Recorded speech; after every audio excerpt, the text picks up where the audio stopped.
Hi there and welcome back to my new channel. My name is Bailey. I am the owner of Bailey Design Co., the digital product shop on Etsy that sells all of the tumbler wraps that everybody is talking about on YouTube recently. You may or may not have seen my shop recently showcased on several individuals' channel. I'm highlighting it to be one of the easiest side hustles with AI art in 2023 for a digital product business.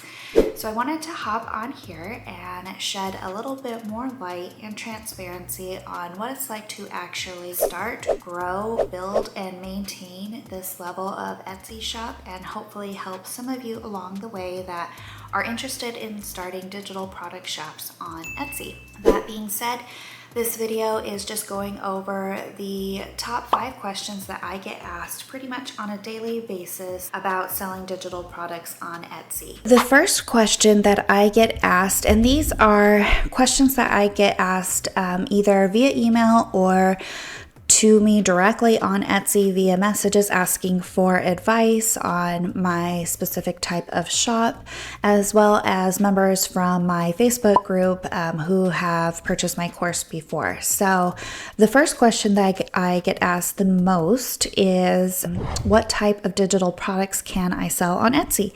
And I think this has a really simple answer because there are thousands and thousands of digital products to sell on Etsy. So there's not, unless you have some groundbreaking new idea, pretty much every type of digital product is already out there. You just have to find your own unique spin to put on it and just a way to stand out in the marketplace. So I always answer it with, well, it should be something that you enjoy creating, because as with many digital products on Etsy, you will be creating a lot of them. And so if it's not something that you don't enjoy, you might get burnt out or tired along the way. So always put that first and foremost. Just make sure it's something that you truly enjoy or truly enjoying how to make, because as we all know, with the emergence of AI and all kinds of tools and software, it is pretty much possible to make any type of digital product that you can think up without much effort. So the first thing that I had as just some of the most popular examples that do very well on Etsy are invitations, and these can be sub-niche down so specific because there's such a wide variety of individuals and audiences that you can target.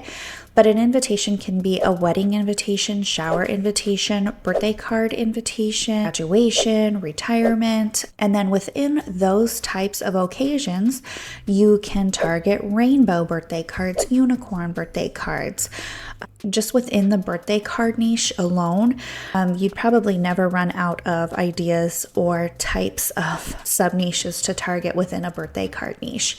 The next most popular shops or type of shop that I have, and I only list this one because I also do have a much smaller SVG shop that I have on Etsy, and it's still fairly, as long as you're targeting the right keywords and niche, these are still do so well on Etsy. But an SVG file is just a type of file that is used specifically with a cutting machine like the Cricut used with Design Space or Silhouette. So these are usually pretty basic as far as their type of design and their wording, because it has to be used with a cutting software. So they are quite the opposite from a sublimation design, which is what I create with the tumbler wraps. Which brings me to the next example that I have, which is the so popular sublimation tumbler wrap that everybody is looking at, which I do find it a little bit funny because these tumbler wraps have been around for years. They are not by any means a new product. They are just all of a sudden gaining their popularity here on YouTube, but it is a specific file for sublimation, created in a specific size and used with a sublimation printer. And then you might be able to see in the background these heat presses that are back there, and that is how the sublimation is actually applied to the cup, is with a heat press or a convection oven if you have a separate one. So these are just really popular right now, and I, among many other big sellers create these as well. The final example I have, actually not final, I have one more because I'm using it as a specific example in my next question that I get asked, but resume templates are still extremely popular on Etsy and they do very well. And surprisingly, the competition for these types of digital products are not crazy. So if you have any experience creating a resume or you know how to format one, this could be a really good type of industry to get into as far as popular Etsy digital products. I put digital planner because a lot of YouTubers, and I call them YouTubers, and here I am on YouTube, but I'm doing what I said that I wouldn't do and be on this platform. However, I think it's funny that they say that digital planners are saturated because in my next example, which is how do I find an unsaturated niche or an unsaturated product, I have several examples of digital planner ideas that are still extremely low competition. So I like to include digital planners just because they have such a higher price point that you can market these at. And they do still extremely well. So moving on to that next question is, well, how do I find an unsaturated niche or an unsaturated product? And the answer that I give all of my students is pretty simple, and it can be completed in about under 3 minutes. As a business owner of several businesses and a mom, and I do not have time to do this manually. So this is incorporating 2 different softwares that I use whenever looking at a new product. And the first one is called eRank. I'm sure you are familiar with it. I'm going to go ahead and type into the search bar digital planner just because I have a couple examples in this niche that everyone calls super competitive. But what this does is it brings up a list of that specific keyword in all types of different combinations and pulls their results for the average search, average click-through rate, and then their competition. So 4 different metrics here. And my simple way of looking at it is green means go, meaning when I am deciding if I'm going to launch a new product, all 3 bars have to be green for me. Except in the Tumblr store, I can compete with this if it's red because just the level of that store. So that's the only one it doesn't apply to. But the first one that draws my interest is this ADHD planner because it has a high search volume, very high click-through rate, and still average pretty low competition as far as the results here. The next one though that I thought was really interesting and that I would be very interested in creating is this Witchy digital planner. And this is just because it has a very strong history, meaning that every single month for the past year, it has the same level of search as far as the trend goes. So that is encouraging to me because it's not dipping like this ADHD one has been going up and down. So I like this one much more. Wedding planner is going to obviously have huge spikes in the spring and summer. But this one is interesting because it's very steady. Anyway, next step in the process would be to hop back over to Etsy. I simply just, copy and paste that keyword and search for that. It's bringing up about 300 results, which is a little bit more than what eRank says. The other tool that I use is called Everbee, and I'm sure you've heard of this one as well, but this is just installed in my Google Chrome bar, and I just simply click on Product Analytics. And this brings up a lot of the same information that is in eRank. However, it does pull in the estimated monthly sales, their price, the revenue. And this is what I really like using Everbee for because it just saves a lot of time to let me know if it's a product that I should go ahead with or not. So I do extend this this bar so that I can see the full thing because I don't want to look at things that are not actually witchy planners. So the first one that I see is this one right here. And this is selling about $3,600 per month and sells about 120 times. And this could be skewed a little bit, which is why I also go back to Etsy and just double check because they could be running a sale. And this only shows their full list price. So if you wanted to double check and just make sure that you're actually getting the real numbers, you can go back here and see if they are running a sale, which it looks like they do, but not much. So 120 sales times 24 is still over $2,800 a month, which is a very good income. And we haven't even looked at their shop. If you were going to dive into really analyzing their store a little bit more and see if they had similar products, because they could have multiple products like this all doing that level, which would of course bring up their income quite a bit more. And then, so as you can see, that took less than 5 minutes. What I would do, if you don't know what you're going to be creating yet, I would repeat that process with all types of base keywords. So you could even do something as basic as template, so that it brings you up anything related to template, and look at the numbers there. So you pretty much, the possibilities are endless here. All I'm seeing is all of these greens on these templates. So don't let anyone tell you yet that everything is super saturated and you can't make digital products yet or on Etsy anymore.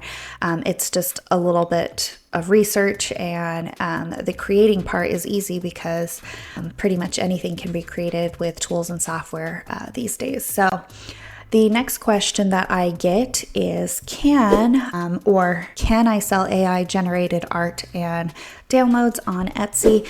And the short answer is yes, you can. Etsy right now has 2 rules basically, and that is that you must disclose in your listing that it was created with AI, and that you also need to either edit the image or manipulate it, fix it, add something to it before selling the final product. Meaning, you should not just be going to your Midjourney account here and downloading this image and throwing it on a listing on Etsy. Number one, that's not going to really work because it is so small that the quality would be so low that you're going to get tons of bad reviews, and it's not going to look great anyway. So a lot of steps need to happen in between creating your digital artwork or assets for your digital products. And then it goes through a next step of something like an AI upscaler or image enhancer. This is just the one that I use right now, but there's tons of free ones out there. And you upscale your image, and then you take it into your photo editing software or your design editing software, and you can add any elements, fix the lighting, fix color issues, whatever needs to be done to it happens at that step. And then you finally mock up your products, whether that is on a Tumblr or mock it up on a digital mock-up like this for digital planners, and then you are finally ready to list it and sell it. So that is my answer for, is AI allowed? Whether you agree with it or not, it's being used in pretty much any digital product niche on Etsy, and that's just a whole other conversation. So the next question I get is pretty specific to my store listing. It is subjective to the type of product that you're selling. I get asked, well, how many listings does it take to make said amount each month or per day? Most commonly, I get asked, how many listings does it take to make $500 per day? How many listings does it take to make $100 per day? And this is going to solely depend on the type of product that you sell, because this witchy digital planner here sells for $24 every time it's sold, while these tumbler wraps sell for oftentimes less than $2. This one is mine, so I'm just picking on this one, but this is a $2 product compared to a $24 product. So it is going to take me a lot longer or way more volume to make it to $500 a day versus this digital witchy planner.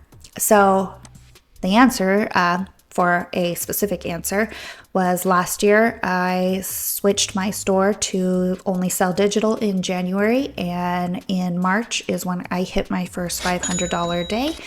and I had about 450 listings up, if I'm remembering correctly. And so it took me about 3 months and 450 listings to get to that $500 a day mark, and that was without using ads, which leads into my final question that I get asked is, well, do you need to use ads to be successful on Etsy? And my short answer is no. I do not teach to even use ads until you have a proven organically selling successful product. I wouldn't recommend turning them on unless you have the budget to and you have a bunch of free extra money to be throwing into marketing to test new products. Then I would say it's fine. I'm going to go ahead and hop over to my Etsy ads dashboard here and say that this year it is a different story. This is the last 30 days. I've spent over $4,000 on ads, but my return has been over $10,000. I do advertise about 1,400 listings at $150 per day. So this is quite a different screenshot than what you'll see most YouTube people saying about digital products on Etsy and ranking organically. A store like mine and many of my peers and competitors in the same niche do run this level of ad spend per day to make the volume that we sell. So, but that can be, when I did start running ads, it was $5 per day, and it was at that for at least 2 months. And then I started to increase it the more and more winning products that I had on my store. The ad spend will be a different story depending on where you're at in your shop journey. The final thing I wanted to mention was, if you do have any questions or comments, or you want to learn about something specifically, feel free to put it down in the comments. I'm going to be trying to make as many videos as I can, helping those of you who are trying to start digital product businesses on Etsy with advice from someone who actually actively sells on there right now at the level that I do. So thank you for watching, and I hope you all have a good day.